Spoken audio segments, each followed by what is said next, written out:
Please అండి, బావగారు ముందు ఫస్ట్ టైం మాడుతున్నాను, చాలా భయంగా ఉంది. ప్లీజ్. థ్యాంక్ యూ అండి. ఈరోజు అందరు వచ్చారు మా ఈవెంట్కి. Thank you so much. నాకు ఈరోజు జనతా గ్యారేజ్ నుంచి ఒక డైలాగ్ చెప్పాలని ఉందండి. ఫర్ అ చేంజ్, ఆ బలహీనుడి వెనకాల ఒక బలం ఉంది అని.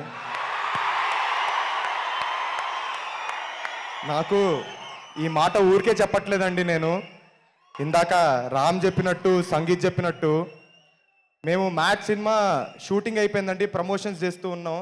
కానీ ఎటువంటి బజ్ లేదు మార్కెట్లో.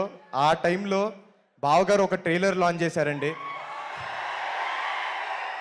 కావాల్సినంత బజ్ వచ్చింది, మా సినిమాకి జనాలు వచ్చారు.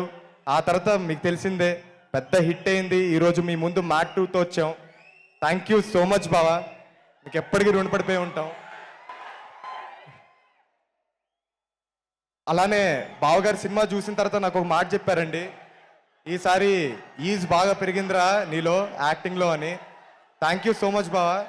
ఆ ఈజ్కి కారణం మా డైరెక్టరే బావా. ఎందుకంటే ఆయన ఎప్పుడు డైరెక్టర్గా లేరు, సెట్ పైన ఒక ఫ్రెండ్గా, ఒక మెంటర్గా ఉన్నారు. దాంతోపాటు ఒక వండర్ఫుల్ కో యాక్టర్స్ ఉన్నారు నా పక్కన, ఎప్పుడు ఫ్రెండ్స్గా.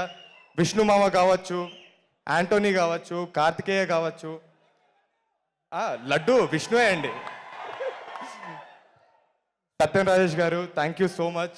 అలానే సునీల్ గారు చాలా పెద్ద బూస్ట్ అయ్యారు మా సినిమాకి. Thank you so much. అలాగే మాకు ఈ అవకాశం ఇచ్చిన చిన్నబాబు గారికి, వంశన్నకి, అలాగే హారికకి thank you so much.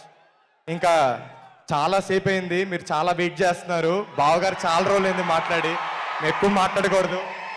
Thank you so much అండి. Thank you so much.